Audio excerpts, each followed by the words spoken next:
네, 인사드리겠습니다. 안녕하십니까? 반갑습니다. 네, 오늘 먼저 본문 말씀 함께 나누시겠습니다. 열왕기 하 5장입니다. 열왕기 하 5장 3절 말씀을 우리 함께 읽도록 하겠습니다.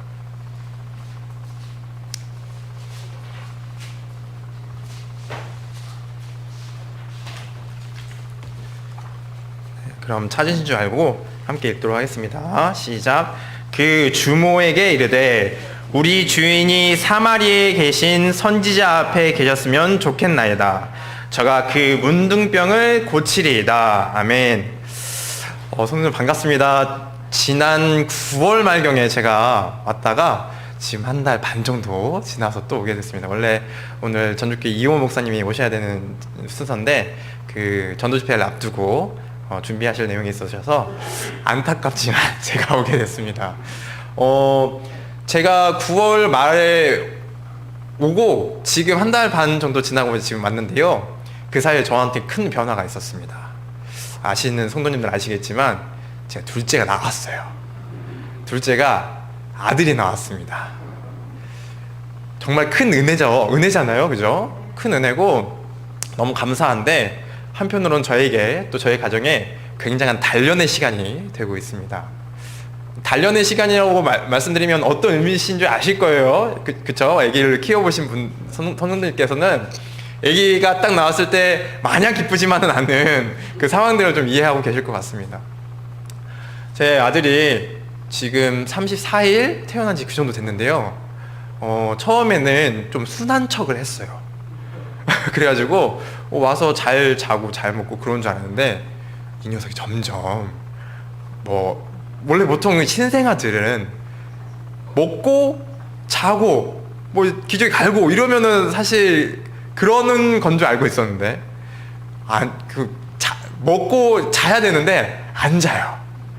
막 고개를 빳빳이 들고 막 세상 구경을 너무 하고 싶어해요.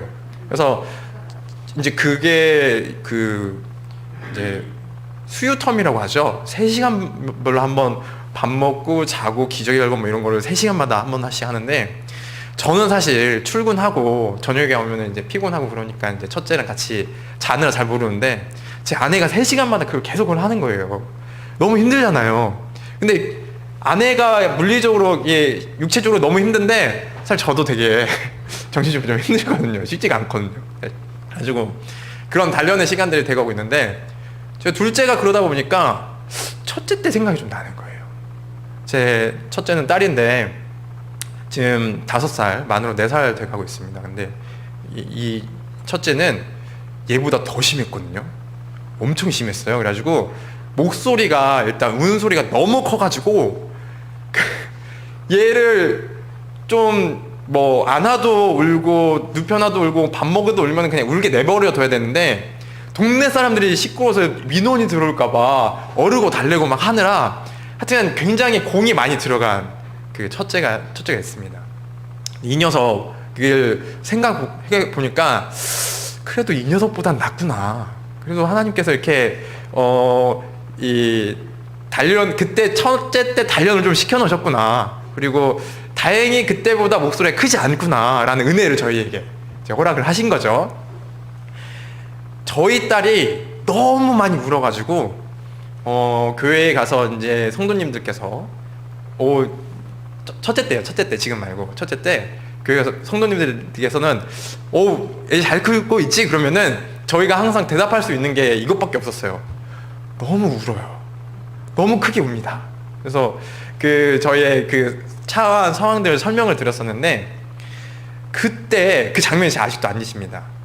어떤 교회에서 자매님이 설거지를 막 하시다가 제 딸이 너무나도 운다는 얘기를 듣고 이렇게 저희를 위로하셨어요. 사람이 태어나면은 강대상에서 어울리는 적절한 단어는 아닙니다만 직접적인 표현을 위해서 말씀을 드립니다. 지랄 총량의 법칙이 있대요. 그래서 이 평생에 그 사람이 써야 할 그것이 정해져 있어가지고 어렸을 때 그렇게 유난하게 좀 힘들게 하면은 뒤에는 조금 편하다고 얘기하시는 거예요. 그게 너무나 큰 위로가 되는 겁니다. 왜냐면 지금 이렇게 울더라도 조금 뒤에 가면 좀 괜찮아지겠구나. 차라리 지금 그분이 뭐라고 말씀하셨냐면은 이렇게 어렸을 때 편하게 좋게 힘들이지 않게 키운 애들은 꼭 뒤에 가서 어른 돼서 이게 말썽을 부린다고 이렇게 하시더라고요. 그래가지고 차라리 우는 게 낫다. 차라리 우는 게 낫구나. 이런 마음을 가지게 됐어요. 그래서 이 질환 총량의 법칙과 더불어 잠의품이 있습니다. 고통 총량의 법칙이라고 보통 사람들이 얘기를 해요. 그러니까 어떤 사람이 자기 시인에게 처해진 고통과 어려움의 크기가 정해져 있다는 얘기입니다. 그래서 지금 어려운 시기를 조금 겪고 나면은 그 고통이 나중에는 조금 자신에게 다가오지 않는다라는 말로 이렇게 위로가 되는데, 생각해보면은 고통의 총량이 모든 사람에게 똑같이 정해져 있는 것 같진 않아요. 그죠? 근데 오늘 같이 함께 보신 열왕기하 5장 1절부터 쭉 말씀은 성도님들께서 너무나도 잘 아시는 나아만 장군, 아람 나라의 군대 장관, 그러니까 영웅이에요. 전쟁 영웅이에요. 이 사람이 어떤 상황에 처해 있는지 보면은 이 사람도 똑같구나 라는 상황을 좀 볼 수 있거든요. 자, 5장 1절 한번 같이 보겠습니다. 아람 왕의 군대 장관 나아만은 그 주인 앞에서 크고 존귀한 자니 이는 여호와께서 전에 저로 아람을 구원하게 하셨습니다. 저는 큰 용사나 문둥병자더라, 이렇게 되어 있습니다. 그러니까 이 나아만 이 장군은 이스라엘의 적대 국가죠. 이 아람 나라에서 큰 장군이었어요. 전쟁 영웅이었어요. 큰 전쟁에서 승리해가지고 모든 백성들의 칭송과 왕의 칭호를 받는, 격한 아낌을 받는 그런 사람이었어요. 그런데 이 1절 말씀 말미에 뭐라고 되어 있냐면은 큰 용사나 문둥병자더라 이렇게 나와 있습니다. 큰 용사인데 하지만이 들어가 있는 거예요. 하지만 문둥병자더라 이렇게 되어 있습니다. 이 나아만 장군은 우리 이 험한 어려운 시대를 살아가는 우리들의 삶들과 많이 닮아 있어요. 그러니까 겉으로는 여러분 장군이니까 멋있는 옷도 입을 거지 않겠습니까? 갑옷도 있고 다른 사람들이 입지 못할 만한 멋있는 옷도 있고, 다른 사람들이 만나기만 하면은 칭찬도 하고 그 위대함을 막 이렇게 칭호하고 막 그럴 거예요. 근데 그 사람이 그러나 문둥병자더라 이렇게 되어 있습니다. 우리가 지금 이 예배당에 양복 입고 와서, 그죠? 하나님께 예배드리고 와서 양복 입고 와가지고 이렇게 깔끔하고 멀쩡한 모습으로 있지만 우리 안에도 사실 나아만 장군과 같이 그러나가 있는 거예요. 그러나 다른 사람들은 알 수 없을 만한 자신만의 심각한 고민과 어려움이 있는 거예요. 이 땅을 살아가는 많은 사람들이, 대부분의 사람들이 그렇습니다. 겉으로는 내색되어 보이지 않으나, 겉으로는 굉장히 유쾌하고 걱정 없어 보이나 누구에게나 그러나가 있는 거예요. 그러나 나아만 장군이 문둥병, 이 살이 썩어나가는 이 병입니다. 하지만 이 멋있는 장군복을 입고 사람들은 몰랐을 거예요. 자기만 알아요. 자기만. 자,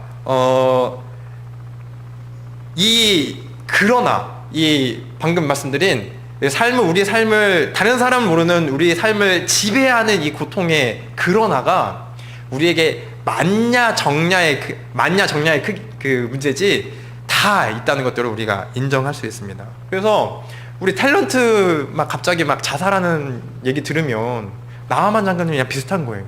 겉은 화려하고 많은 사람들의 사랑을 받고 많은 돈도 있고 명예도 있지만 그 안에 무언가가, 그러나가 있는 겁니다. 문둥병자 같은 자기만 아는 고통이 그 안에 있는 거예요. 그러니까 탤런트들 자살하는 거 보면은 나아만 장군의 생각들이 좀 납니다. 근데 그런 분 계신지 모르겠어요. 저는 그러나가 없습니다. 저 안에 그런 고통이나 이런 거 없습니다. 조금만 기다려 보시면 누구에게나 옵니다. 그죠? 제가 저주하는 게 아니고 팩트입니다. 팩트. 제가 지금 연소합니다. 아직 나이가 40 가까이밖에 안 됐는데 그럼에도 불구하고 저한테도 그러나 시절이 있었어요. 누구에게나 언젠가는 꼭 그러나 시기가 오더라고요. 다른 사람은 모르지만 나만이 알고 있는 엄청난 고통, 해결할 수 없는 고통들, 문둥병과 같은 그러나가 있음을 우리가 알 수 있습니다. 이 나만 장군은 이런 꼬리표를 달고 살고 있는 사람인데요.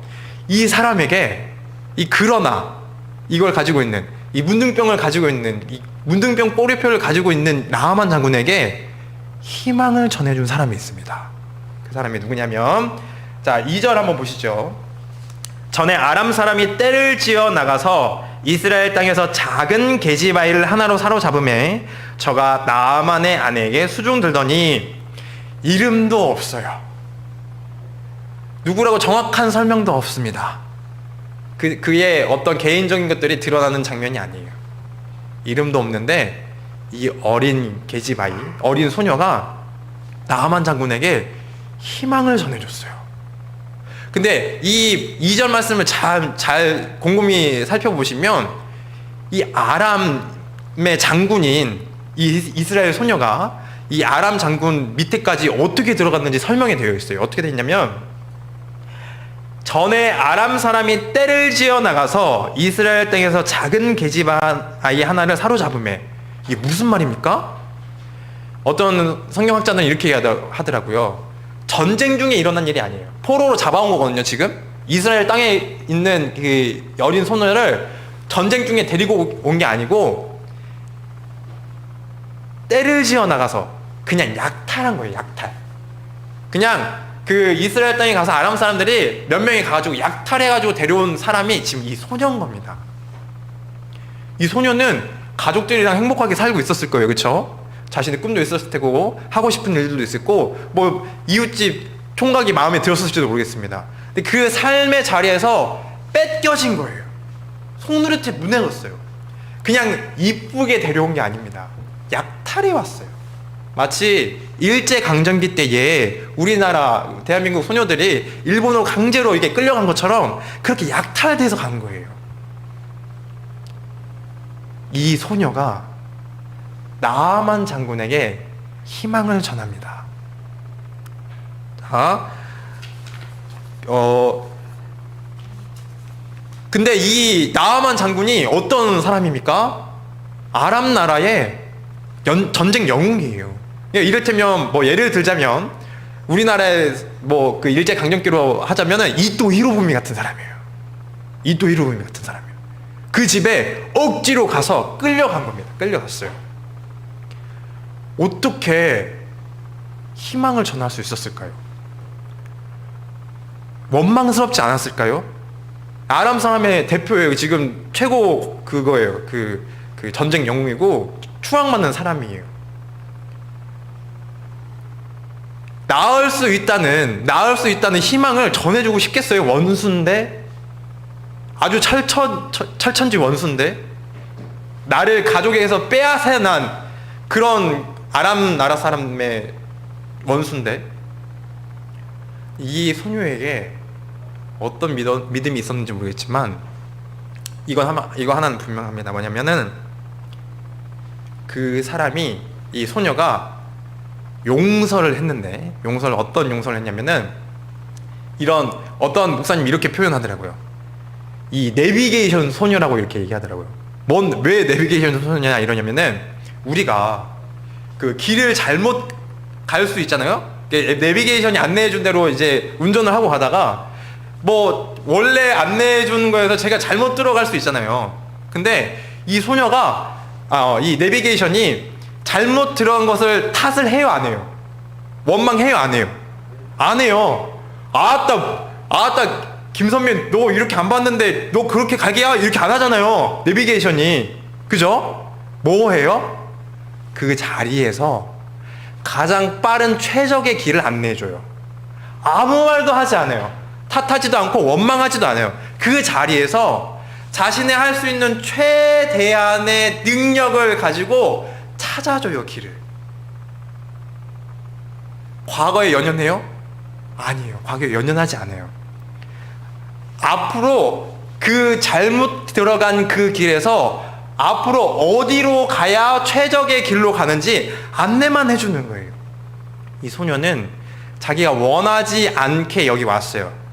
그러지 않았으면 좋았겠지만 원치 않게 이 아람, 이 땅까지 끌려왔어요.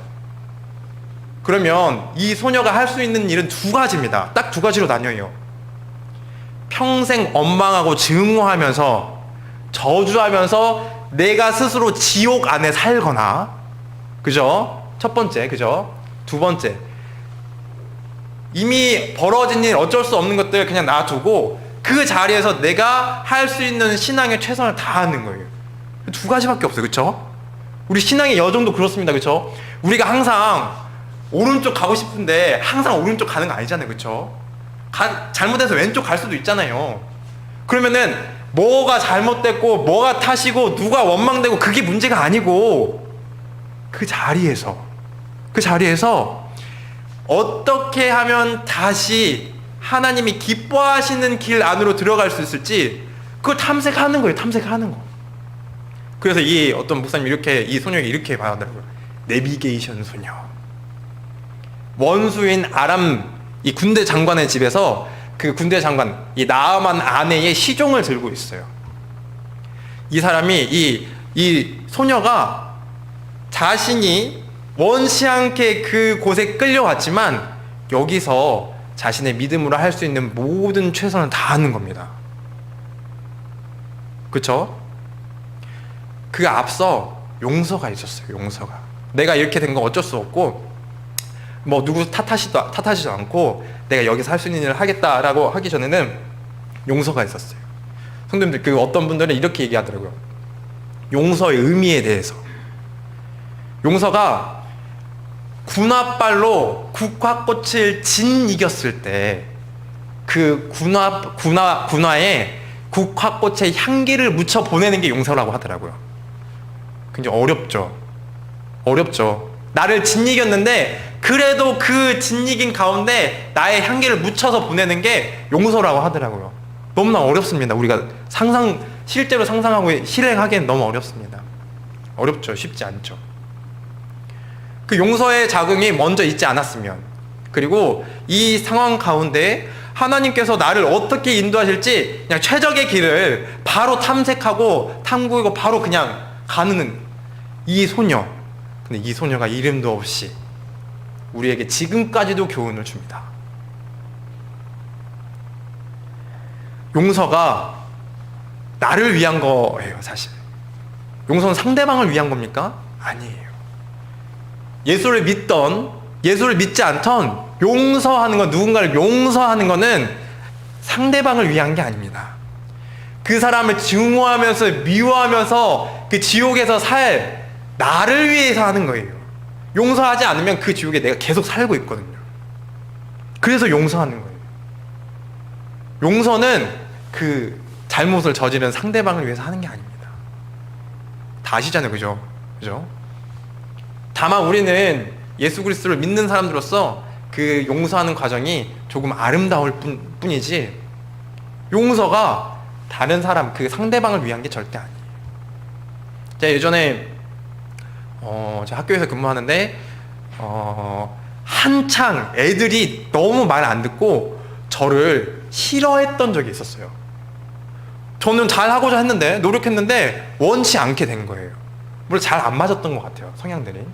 가지고 너무 괴로웠어요. 그리고 얼마나 되바라지게 이렇게 하는지 막 그 자존심이 막 너무나도 상하고 너무 화가 나가지고 이제 그 아이들 보고 싶지도 않은 상태가 돼버렸어요. 근데 그거를 알고 어떤 스님이 저한테 얘기해 주시더라고요. 그 용서는 그 아이들 위한 거 아니라고. 나 자신을 위한 거야. 내가 그렇게 미워하고 힘들어하고 그러는 거를 끝내기 위해서 용서하는 거라고. 나를 위해서 용서하는 거라고 하시더라고요. 그때 알았어요. 용서의 의미를 정확히 알았어요. 나를 위한 거예요. 이 나아만 장군 집에 끌려간 이 소녀도 나를 위해서 용서한 거예요. 이 원수의 땅에 와가지고 그냥 이쁘게 곱게 키운 것도 아니고 종시킨 거예요. 종살이 시킨 거예요. 일 험하게 시키는 겁니다. 그런데도 나를 위해서 용서한 거예요. 그리고 그 시점에서 나에게 주어진 이 길 가운데 하나님이 나를 어떻게 인도하실지 바로 경로를 재탐색하는 겁니다. 그래서 이 소녀에게, 나아만 장군에게 같이 읽어보시죠. 3절. 그 주모에게 이르되 우리 주인이 사마리아에 계신 선지자 앞에 계셨으면 좋겠나이다. 저가 그 문둥병을 어떻게 한다고요? 고치리이다. 이렇게 얘기했습니다. 자, 용서와 지금 내 앞에 있는 것 가운데 내 가장 하나님이 기뻐하시는 길로 다시 재탐색을 한 사람이기 때문에 이 말을 할 수 있는 겁니다. 쉽게 나온 얘기가 아니에요. 이 소녀는 뭘 믿고 있습니까? 하나님의 능력을 입은 선지자 앞에 가면 나아만 장군의 이 병이 나을 거라고 믿고 있는 거잖아요. 그쵸? 단순해요, 복잡해요? 단순해요, 복잡해요? 단순하잖아요. 단순해요. 복잡한 믿음이 아니에요. 전에는 선지자 앞에 갔을 때 어떤 사람들이 고쳐줬는데 나아만 장군 갔을 때 고쳐줄까? 이거 원수 나라 장군인데? 이런 복잡한 생각 안 해요. 자기가 가지고 있는 믿음 그대로 얘기합니다. 우리 선지자 앞에 가시면 그 나아만이 병 고침을 얻겠습니다. 이렇게 얘기하는 거예요. 복잡한 믿음이 아니에요. 근데 소녀한테는 이게 복잡한 믿음은 아니지만 복잡한 일에 연루될 수 있어요. 만약에 예를 들어 나아만 장군이 그 선지자 앞에 가가지고 병 고침을 못 받고 돌아오면 어떻게 되는 거예요? 절단 나는 거죠. 전라도 말로. 그죠? 감히 이 여자아이가 이 아람 왕의 최고 실세에게 거짓말하는 것처럼 되는 거니까. 근데 이 소녀는 그렇게 복잡하게 생각 안 했어요. 단순한 믿음을 가지고 있었습니다. 오늘 설교 제목이 단순한 믿음입니다. 단순한 믿음. 단순하게 생각했어요. 내가 알고 듣고 믿은 거는 하나님의 능력에 힘입은 이 선지자 앞에 그 누군가 왔을 때 병 고침을 얻는다는 믿음이 있는 거예요. 그냥 그 얘기를 한 겁니다.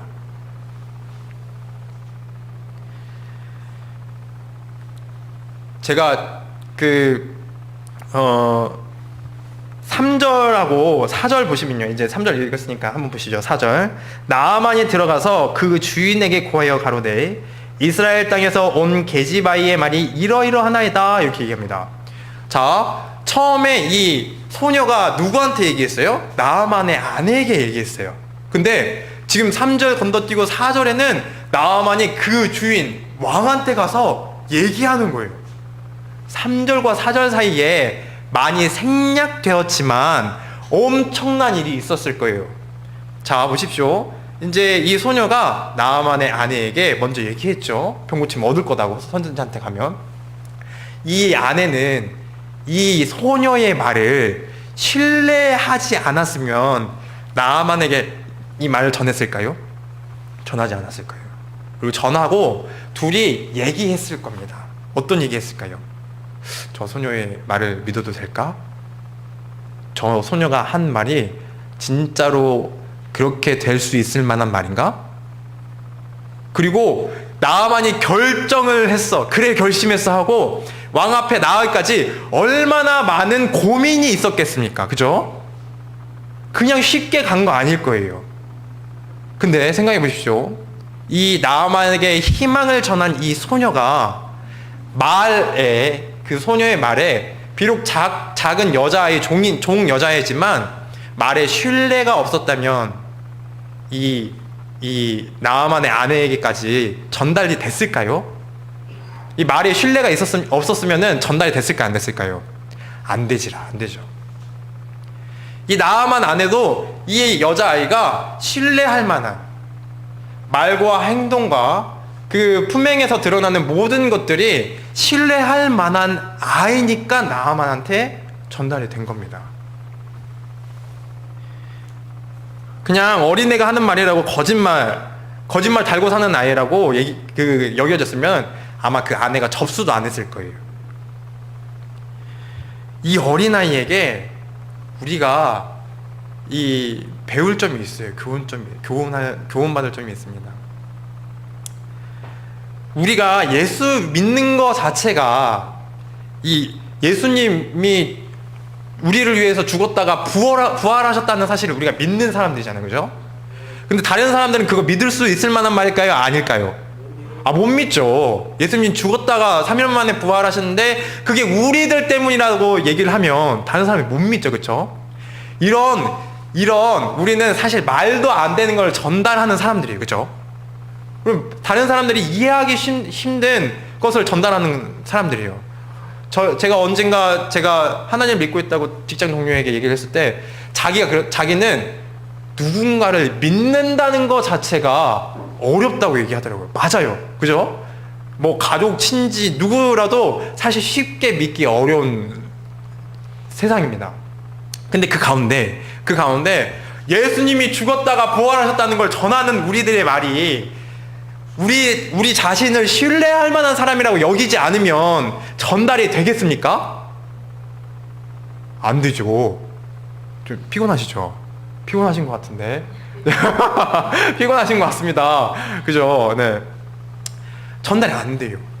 우리의 말과 행동이 신뢰할 만한 사람이란 것들을 했을 때 우리가 뭐 말을 많이 할 필요 없잖아요. 내가 그 전도할 때 많이 말을 할 필요 없잖아요. 내가 예수님 믿고 변화된 거, 그죠? 내 삶이 변화된 거, 그리고 예수님을 믿어서 천국의 소망을 가지고 있다는 거, 예수님이 우리 죄를 위해서 돌아가시고 십자가에서 고난을 받으시고 부활하셨다는 거, 그거밖에 없잖아요. 사실 전달할 수 있는 내용이 단순하잖아요. 근데 뭐 이것저것 이게 섞다 보면은 단순한 진리는 빠지고 자기 얘기만 들어가는 경우도 있더라고요. 우리 교회 안에서도 교훈하고 훈계하고 서로 교제할 때에 말이 많아버리면 원래 사기꾼이 말이 많습니다. 원래 하나님의 뜻인지 내 기분 나쁨인지 구분 못하고 그냥 말 많이 하는 경우도 있어요. 그게 아니고 진짜로 뭔가 문제가 있어서 하나님의 뜻을 전할 때에는 단순하게 하면 됩니다. 그죠? 단순하게. 제가 저희 광양교회에 찬양대를 지휘를 하고 있어요. 근데 저희가 10시 15분에 만나가지고 연습을 같이 합니다. 근데 앞선 봉사하시는 것들이 많다 보니까 항상 5분, 10분, 막 15분 거의 연습 끝날 때쯤에 들어오시는 분들이 있어요. 제가 고민이 많이 됐어요. 일찍 오시라고 자주 말하면 이 말의 힘이 떨어질 것 같고, 하나님이 기뻐하시는 거는 당연히 빨리 오고 그 연습 정해진 시간 안에 정확히 오는 거, 그걸 기뻐하실 테니까 말은 해야겠는데 고민했습니다. 근데 고민할 필요가 있어요, 없어요? 단순하게 말하면 돼요. 우리 정해진 시간이 15분이고 하나님께서 이걸 기뻐하시니까 그 시간에 오시죠. 한마디 했습니다. 한마디. 그죠? 근데 그 전에 저 마음 가운데는 어려움이 있었어요. 좀 가끔은 화도 조금 났어요. 근데 화를 쏟는 게 아니고 하나님이 기뻐하실 만한 것들이 어떤 건지 그냥 간단하게 말씀을 드린 거예요. 간단하게, 단순하게. 그게 팩트니까, 그게 중요한 거니까. 말을 섞은 게 아니고, 다른 여러 가지 말을 섞은 게 아니고. 이 무명의 소녀도 그렇습니다.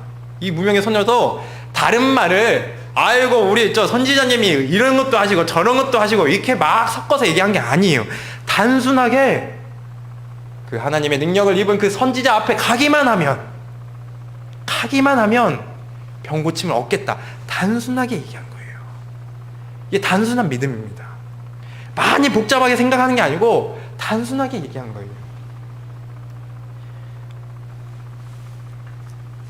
그래서 이 소녀의 이 삶과 행동이 신뢰할 만한 상황이 아니라면, 그 소녀가 아니라면은 전달도 안 됐을 겁니다. 근데 여기서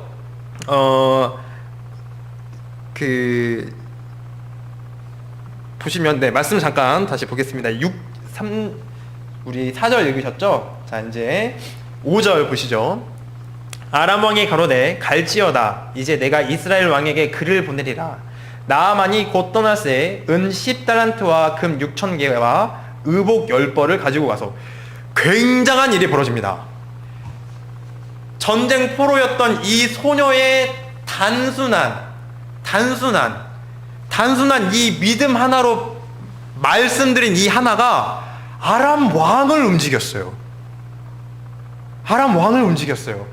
그냥 이 나아만이 어쨌든 적군에 가야 되잖아요. 적진에 가야 되잖아요. 그죠? 이스라엘 땅에 가서 선지자를 만나야 되니까 이 왕한테 허락을 받으러 한 거예요. 그래서 상황을 설명했겠죠. 소녀가 가면은 병고침을 얻는다고 얘기했습니다. 말했겠죠. 근데 이 아람 왕이 그냥 가라라고 얘기한 게 아니고 엄청난 선물들과 함께 가라고 합니다. 이 단순한 믿음을 가진 소녀의 말 한마디가 아람 왕을 움직인 거예요. 어마어마하게 움직였어요. 그리고 6절 이스라엘 왕에게 그 글을 전하니 일렀으되 내가 내 신하 나아만을 당신에게 보내오니 이 글이 당신에게 이르거든 당신은 그 문둥병을 고쳐주소서 하였더라. 금은 보화와 함께 편지도 써요. 적의 왕에게 지금 내 신하 나아만을 보내니까 좀 잘 대해 주십시오. 보내는 거예요. 어마어마한 일이 벌어진 겁니다. 지금 소녀의 단순한 믿음 하나로, 단순한 믿음의 말 하나로 이렇게까지 된 거예요.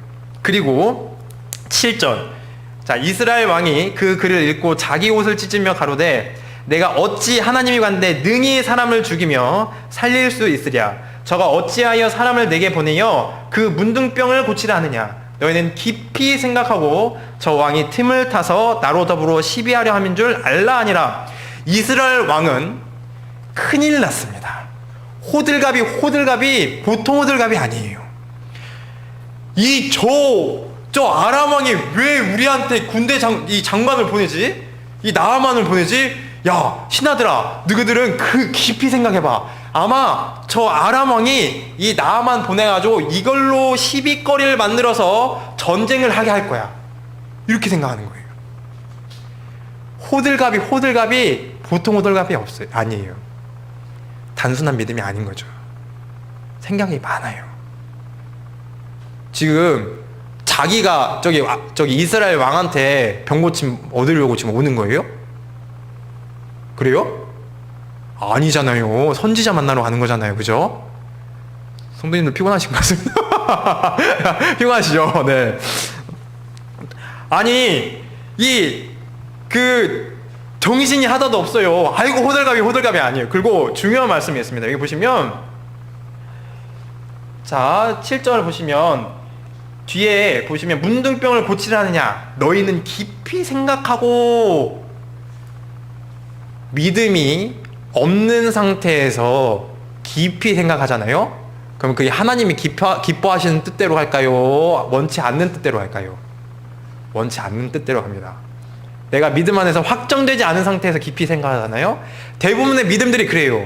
말씀을 하실 때에 나에게 하나님의 어떤 사명이 당겨졌을 때에 아이고 하나님 조금 깊이 생각해보고 결정하겠습니다. 그러면은 하나님이 기뻐하시는 방향으로 대부분 갑니까? 아니더라고요. 아니에요.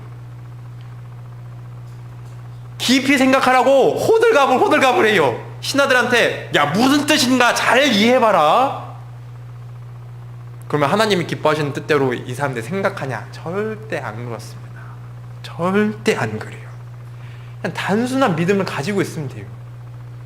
그죠? 선지자 앞에 나아가면은 낫겠다는 믿음을 왕도 가지고 있으면 되는 거예요. 근데 왕이 그 어린 소녀의 믿음보다 훨씬 못해요. 그리고 믿음이 바로 서 있지 않은 상태에서 깊이 생각만 해요. 깊이 생각하는 건 뭡니까? 내 원하는 뜻대로 어떻게 하면 자연스럽게 넘어갈까? 이게 깊이 생각하는 거예요, 사실. 하나님의 뜻은 우리가 누구나가 대부분 명확하게 알 수 있어요. 하나님 기뻐하시는 것들은 우리가 모두가 대부분 알 수 있어요. 근데 우리는 깊이 생각해요. 너무 생각이 많아. 왜냐하면 내가 가고 싶어하는 길이랑 너무 다르니까. 그렇지 않습니까? 내가 가고 싶어하는 길이랑 너무 다르고 내가 원하는 길로 어떻게 하면 조금 꼼수 부려서 가볼까 생각하니까 그게 깊이 생각하는 거지, 어떻게 하면 하나님의 뜻이 더 펼쳐질까라고 깊이 생각 안 해요. 이스라엘 왕이 그랬습니다. 이게 누구의 믿음입니까? 지금 이 시대를 살아가는 우리들의 믿음입니다. 우리들의 믿음이에요. 깊이 생각할 필요가 없어요. 그냥 단순하게 선지자 만나서 병 고침을 받으러 오는구나 하면 되는데. 자, 그 이후에 나오는 이 엘리사의 말을 한번 같이 읽겠습니다. 같이 읽겠습니다. 8절 시작. 하나님의 사람 엘리사가 이스라엘 왕이 자기 옷을 찢었다 함을 듣고 왕에게 보내어 가로되 왕이 어찌하여 옷을 찢었나이까? 그 사람을 내게로 오게 하소서. 저가 이스라엘 중에 선지자가 있는 줄을 알리이다. 아멘. 엘리사가 뭐라고 합니까? 내게로 오게 하소서. 엘리사가 자기 힘 의지해가지고 또 저번에는 다른 사람들은 문둥병도 고치고 뭐 귀머거리고도 고치고 막 그랬었는데 이거 나만 장군 왔을 때 못 고치면 어떡하지? 고민했어요, 안 했어요? 고민했어요, 안 했어요? 안 했어요. 자신을 통해서 하나님이 일하심을 알고 있으니까 고민할 필요가 없는 거예요. 내 힘으로 내가 그 사람들 고쳤다면은 왔다 갔다 하겠죠, 생각들이. 그죠? 저번엔 고쳤는데 이번에 못 고치면 이건 거물급인데, 그러지 않겠습니까? 자기 힘을 의지해서 했다면은 엘리사도 고민이 많았을 거예요. 근데 알아요. 엘리사의 능력이 어디서부터 오는 거예요? 하나님으로부터 오는 것을 확실히 알고 있는 사람이니까 내게로 오게 하소서, 이렇게 단순한 믿음을 가지고 있는 겁니다. 진리는 너무나도 단순합니다. 너무나도 단순해요. 제가 예전에 제주도에 저희 가족이 여행을 간 적이 있습니다. 갔다가 오는 길에 비행기를 탔는데 바람이 너무 심하게 불었어요. 바람이 너무 심하게 부니까 이제 그 여수공항에 이제 착륙하려고 이렇게 하는데 비행기가 진짜로 이렇게 기우뚱 하는 거예요. 얼마나 놀랐는지 몰라요. 제가 그때 알았습니다. 믿음이 연약하구나. 믿음이 너무나도 연약하구나. 제 아내의 손과 제 딸의 손을 꼭 잡았습니다. 마지막인 것 같았거든요. 진짜로 너무 마지막 같았어요. 꼭 잡고, 근데 저 아내도 저와 같은 마음이었나 봐요. 말없이 제 손을 꽉 잡았습니다. 만약에 뭐 이 비행기가 떨어지면은 혹시 내가 딸을 안고 떨어지면 얘는 살 수 있지 않을까, 그 정도였어요. 그리고 제 스스로 믿음을 생각해봤어요. 제 믿음에, 오케이, 김선민, 너 지금 예수님 네 마음에 계신다고 확신하지? 너 죽어도 천국 간다고 확신하지? 그 믿음을 되돌아보게 되더라고요. 오케이, 성령님 계시죠? 오케이, 아멘, 좋아, 자 가자, 이러고 내리고 있는데 거의 지상에 가까웠을 때 더 심하게 흔들리는 거예요. 하고 내리려다가 못하고 다다다다다다다다 다시 올라가는 거예요. 얼마나 무섭게요. 얼마나 무서웠는지 몰라요. 제가 그 예수님도 믿고, 그리고 우리 아마 가족이 있어서 더 그랬던 것 같아요. 얼마나 이제 두렵고 그랬는지 몰라요. 근데 제 딸은 2년 전이었거든요. 2년 전에 아빠가 비행기 태워주는 것 같이 재밌게 있더라고요. 왔다 갔다 하니까 이러고 있는 거예요. 갑자기 훅 떨어졌다가 올라갈 때 막 이럴 때 있잖아요. 막 아빠가 이렇게 던져주는 것 같나 봐요. 재밌어해요. 왜? 나를 지켜준 엄마 아빠가 옆에 있거든요. 나는 내 스스로를 지킬 힘이 없지만 나를 지켜줄 힘이 너무나도 큰 엄마 아빠가 옆에 있거든요. 단순하잖아요. 그죠? 애가 근데 단순하지 않고 초등학교 2학년만 돼봐요. 아니 뭐 1학년만 돼봐요. 아니면 그냥 봄이 나이 정도 된다고 생각해보세요. 단순한 믿음이 생길까요? 엄마 아빠에 대한 단순한 믿음이 생길까요? 아니에요. 제 딸 그 모습을 보면서 믿음이 저런 거구나. 믿음이 저런 거구나. 느끼게 됐습니다. 알게 됐어요. 엄마 아빠는 호들갑이 손 꽉 잡고 이렇게 막 그 안에 있는 분들도 다 마찬가지예요. 어이구 이렇게 하면서 이제 비행기를 타고 내리는데, 그 내리고 나서 어떤 분이, 우리 앞자리에 앉으신 분이 이렇게 하더라고요. 나 앞으로 착하게 살 거야, 이렇게 하고 내리더라고요. 그만큼 삶을 되돌아볼 정도로 겨우겨우 이제 자격을 했습니다. 믿음이 단순한 거더라고요. 믿음의 일도 행하는 것도 단순한 거더라고요. 깊게 생각하면 하나님이 기뻐하신 뜻대로 된다고요?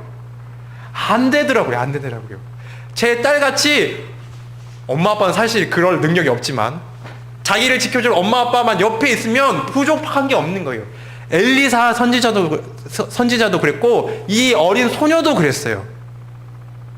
하나님의 힘을 입은 이 선지자를 통해서 낫겠다라는 믿음이 변한 거예요? 변치 않는 거예요? 안 변해요. 믿고 있으니까. 자, 우리도 사무엘상 17장에 보시면 어린 다윗 이야기가 나옵니다. 그죠? 어린 다윗이 이 이스라엘과 전쟁하는 블레셋을 맞서가지고 이제 다 막 패하고 막 그러니까 삼손 장군이, 골리앗이죠. 죄송합니다. 골리앗이 우리 막 이스라엘을 모욕해요. 하나님도 모욕하고. 그러니까 이 다윗이 어떻게 나갑니까? 뭐라고 그래요? 다윗이 블레셋 사람에게 이르되 너는 칼과 창과 단창으로 내게 오거니와 나는 만군의 여호와 이름 곧 네가 모욕하는 이스라엘 군대 하나님의 이름으로 네게 가노라, 이렇게 얘기합니다. 복잡해요? 안 복잡해요? 복잡해요? 안 복잡해요? 안 복잡해요. 단순해요. 나는 만군의 여호와 하나님의 이름으로 너에게 가노라, 이렇게 얘기해요. 이게 단순한 믿음이잖아요. 그렇죠? 막 사람들이 갑옷을 씌워주려고요. 야, 너 그래도 칼 한 방 맞더라도 좀 막으면서 해야 되지 않겠냐? 칼도 주고 다 벗어버립니다. 자기 가지고 있던 자기 고유의 무기 물맷돌 하나 가지고 나가요. 필요 없는 거예요. 다른 것들. 단순한 믿음에는 다른 것들이 필요해요? 없어요? 필요하지 않아요. 필요 없어요.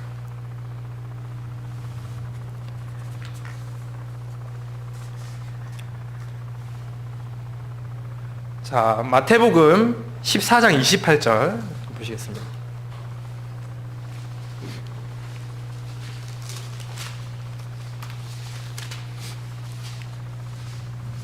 이 단순한 믿음 할 때에 가장 많이 등장하는 사람이 베드로입니다.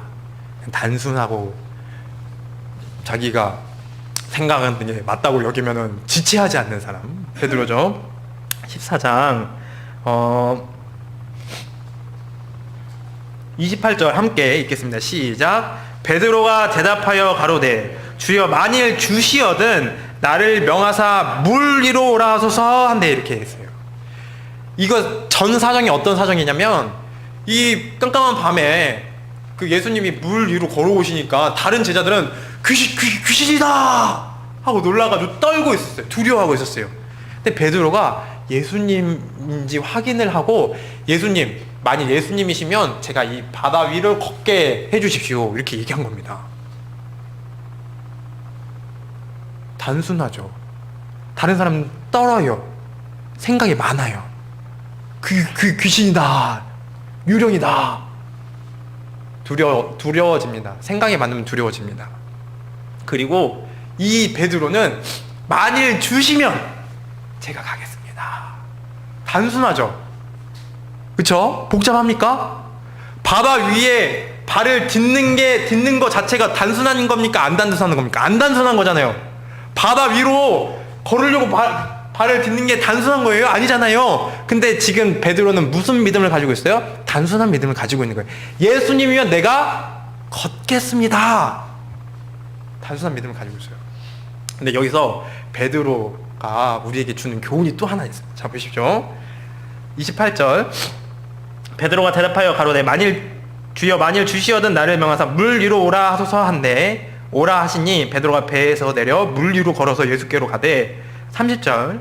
바람을 보고 무서워 빠져가는지라 소질러 가로되 주여 나를 구원하소서 하니, 처음엔 단순한 믿음으로 갔는데 바람이 세게 부는 거예요. 너무 심하게.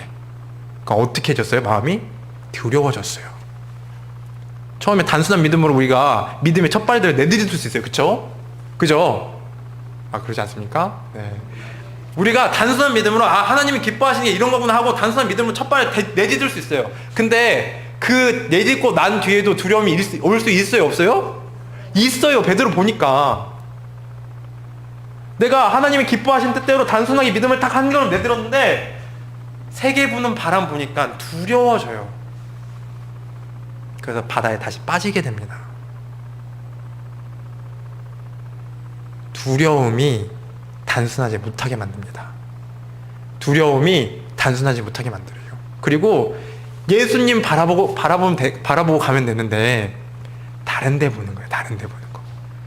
지금 사납게 출력 있는 바다에서 예수님 걸어오실 때 믿음을 가지고 한 발짝 내부대가지고 예수님 보고 걸어가면 되는데 주위에 뭘 본 거예요? 세차게 부는 바람을 본 거예요.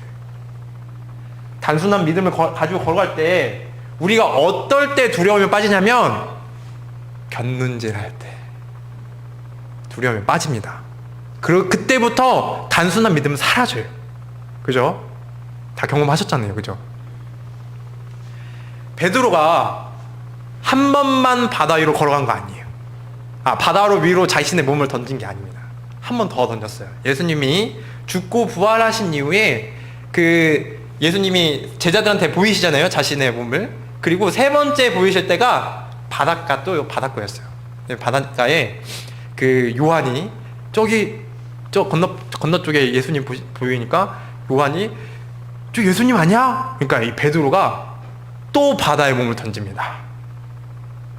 그때는 걷는 게 아니에요. 걷는 상황이 아니고 바다에 그냥 던져요. 바다에 그냥 던집니다.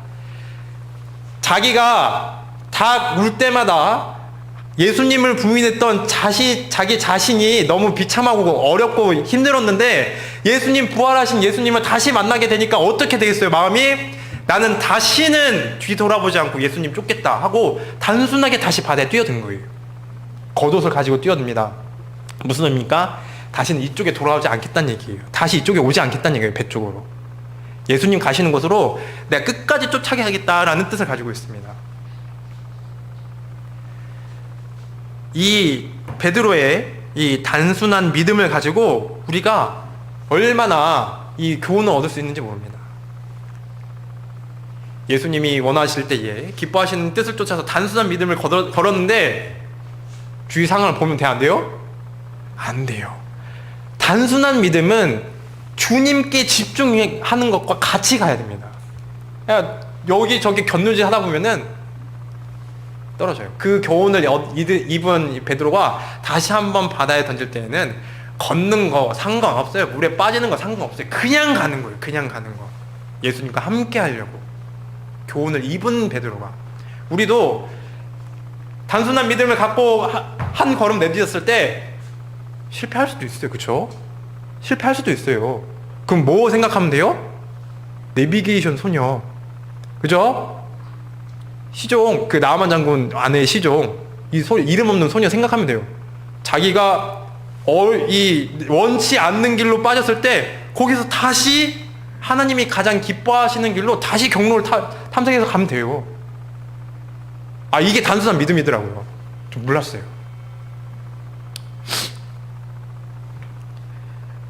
자, 나아만 장군은 이 단순한 믿음을 가진 소녀의 한마디로 이 병을 고침을 받게 됩니다. 결국에는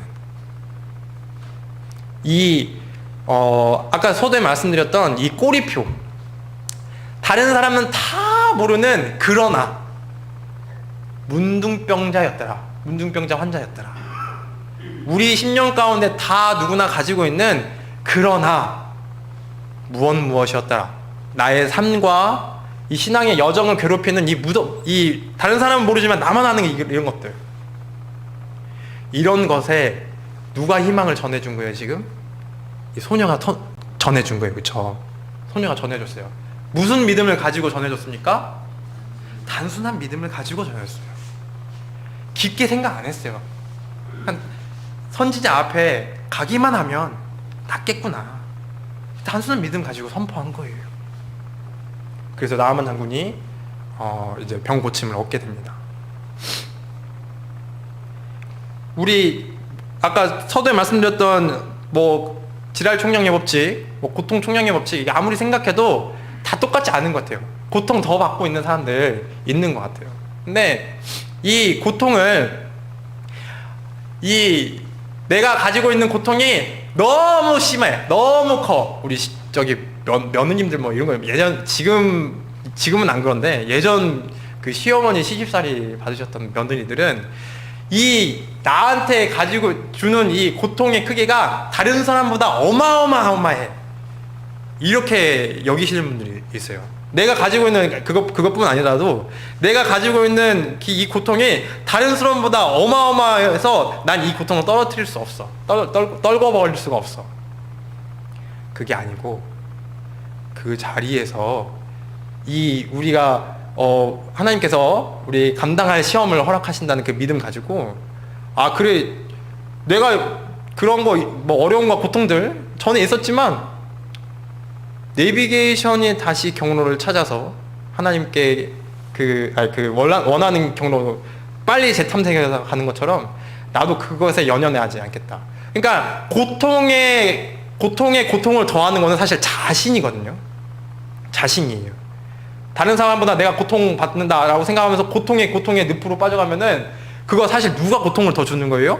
자신이 주는 거예요. 자신이 주는 거예요. 타고나기를 재수없이 태어난 사람이 태어나서 고통이 많은 경우는 사실 많지 않습니다. 왜 그렇습니까? 단순하지 않고 이 소녀가 지금 나아만 장군에게 말하는 것 자체가 자기에게는 도전이거든요. 그죠? 쉽지 않은 길이잖아요. 내가 단순하게 말은 하지만, 단순한 믿음을 가지고 말을 하지만 이게 자기에게는 엄청 큰 도전이에요. 생각해 보시죠. 정나라에 가서 선지자를 만나라니요. 가다가 죽을 수도 있는데, 그죠? 나아만이 어떻게 되면은 자기 목숨도 죽은 목숨이에요. 하지만 도전한 거예요. 뭘 가지고? 단순한 믿음을 가지고 도전해서 선포한 겁니다. 우리 다다음 주부터 여섯교회에 그 전도 집회 있는 줄 압니다. 우리는 이 세상에 사는 대부분의 많은 사람들이 나아만 장군처럼 다른 사람은 모르나 나만 알고 있는 그런 하가 있는 거예요. 이 나아만 장군에게 희망을 전한 사람이 누굽니까? 이 소녀예요. 이름 없는 소녀. 우리 이 이름 없는 소녀같이 단순한 믿음을 가지고 도전하는 믿음을 갖기 원합니다. 이 나아만 장군에게 했던 단순한 믿음과 도전하는 믿음, 이 하나로 나아만 장군과 그 아내와 나아만 장군과 이 아람 왕을 움직인 거예요. 그렇게 역사하는 힘이 크더라고요. 단순한 믿음을. 제가 지금 저희 반에, 제가 지금 중학교 2학년 담임하고 있는데 좀 출석 일수가 너무 모자라가지고 유예 처리된 친구가 있었어요. 그러니까 학교에 잘 안 와요. 근데 이제 중학교는 퇴학이 없으니까 결석 일수가 모자라면은 유예 처리라고 해가지고 다음 해에 다시 2학년을 다시 다니는 거예요. 그거를 이제 졸업을 안 하면은 20살 될 때까지 계속 다니라고 이렇게 통보를 해줘야 되는 이제 복잡하고 어려운 일이 있었어요. 근데 이 녀석이 아무리 말을 하고 그래도 그냥 학교 안 나와요. 그냥 기분 나쁘면 안 나오고 피곤하면 안 나오고 밤새 막 핸드폰 하고 그러니 안 나와버려요. 원치 않게 유예 처리가 됐어요. 이제 어머니께 설명을 드리고, 원래 학교에 나오셔서 관련된 서류에 서명을 하셔야 되는데 어머니께서 나오시기 좀 어려가지고 제가 그 서류 가지고 집으로 찾아갔습니다. 제가 어머니께 서류를 봤는데 제 마음 가운데 그게 있는 거예요. 이 아이가 예수님 만나면 좋겠다. 그죠? 예수님 만나면 삶이 바뀔 텐데, 그래가지고 삶과 그 행동들이 바뀔 텐데, 그래가지고 어머니께 말할까 말까 고민하려고 하는 순간 이 지금 단순한 믿음이 딱 저한테 오는 거예요. 하나님 기뻐하시는 뭘까? 말씀드리는 거구나. 가지고 사인 받은 이후에, 어머니, 이 친구가 제가 이제 이름이 기독교 이름이던데 지금 혹시 출석하는 교회가 있습니까? 아니래요. 어머니, 그러면은 제가 한번 그 교회 예수님과 함께 만날 수 있는 교회 한번 데려가도 되겠습니까? 그랬더니 어머니께서 괜찮다고 하시는 거예요. 저 어머니가 센 캐였거든요. 센 캐릭터? 잘 모르시죠? 센 캐릭터. 그 학부모님 중에 센 캐릭터가 있어요. 센 캐릭터 해가지고 사실 무서워할 법도 하였으나 하나님 기뻐하시는 거 그냥 말씀 드리는 게 기뻐하시겠다.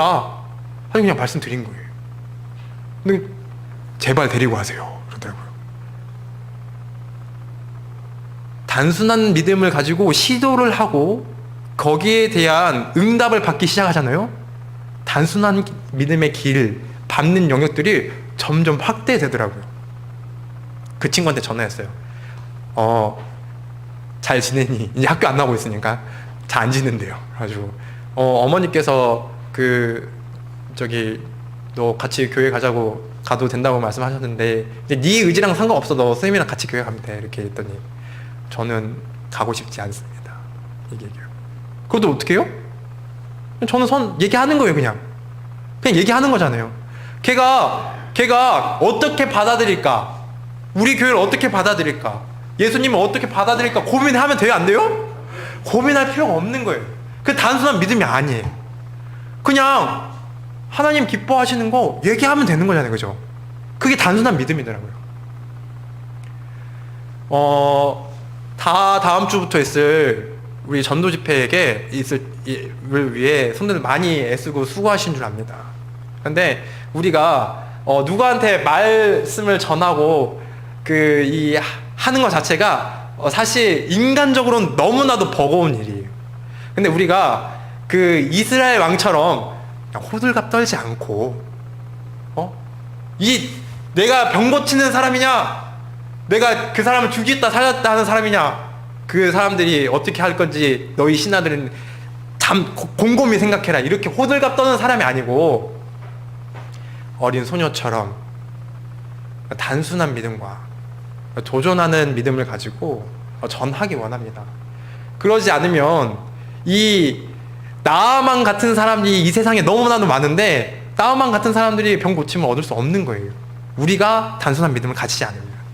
그래서 이 전도 집회를 앞두고 우리가 하나님이 기뻐하시는 단순한 믿음을 가지고 우리의 삶의 여정과 이 복음 전도하는 여정을 채워나가기 원합니다.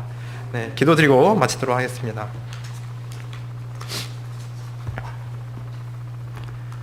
하나님 감사합니다. 오늘 말씀을 통해서 하나님께서 어떠한 믿음을 기뻐하시는지 우리가 같이 묵상하였습니다. 하나님, 모든 일의 능력이 나에게서 나온다고 생각하면은 두려울 수밖에 없습니다. 하지만 하나님께로 나온다고 생각하면 두렵지 않고 단순할 수 있습니다. 우리가 우리의 힘을 의지하는 것이 아닌 온전히 하나님을 의지함으로 하나님이 힘이 우리를 통해서 나타나실 수 있도록 주님 인도하여 주시옵소서. 그리고 또한 이 하나님께서 우리를 통해서 일하신다는 단순한 믿음을 가지고 우리 믿음의 여정들을 걸어가기 원합니다. 하나님, 우리의 심령과 우리의 주위의 상황들과 우리의 모든 것들을 하나님이 기뻐하신 뜻대로 인도해 주시기 원합니다. 하나님, 또한 다음 주부터 있을 전도 집회에 우리 또 총력을 다하고 있습니다. 우리 주위에 나만 같은 사람은 없는지, 겉으로는 괜찮아 보이나 속으로는 얼마나 고통을 당하고 있는지 모를 그런 나만 같은 사람들은 없는지 우리에게 알게 하시고, 또한 그런 영혼들을 우리에게 붙여주셔서 우리가 소녀처럼 담대하고 도전하고 단순한 믿음으로 복음을 전달할 수 있는, 또 예수님의 희망을 전달할 수 있는 우리가 될 수 있도록 인도하여 주시옵소서. 또한 말씀을 전하시는 박상훈 전도사에게 함께 하셔서 하나님의 그 선하시고 능력 있는 그 말씀들이 잘 선포될 수 있도록 하나님 도와주시기 원합니다. 오늘 이 말씀을 통해서 우리가 더욱 도전하는 믿음, 단순한 믿음을 갖기 원하며 예수님 이름으로 기도드렸습니다. 아멘.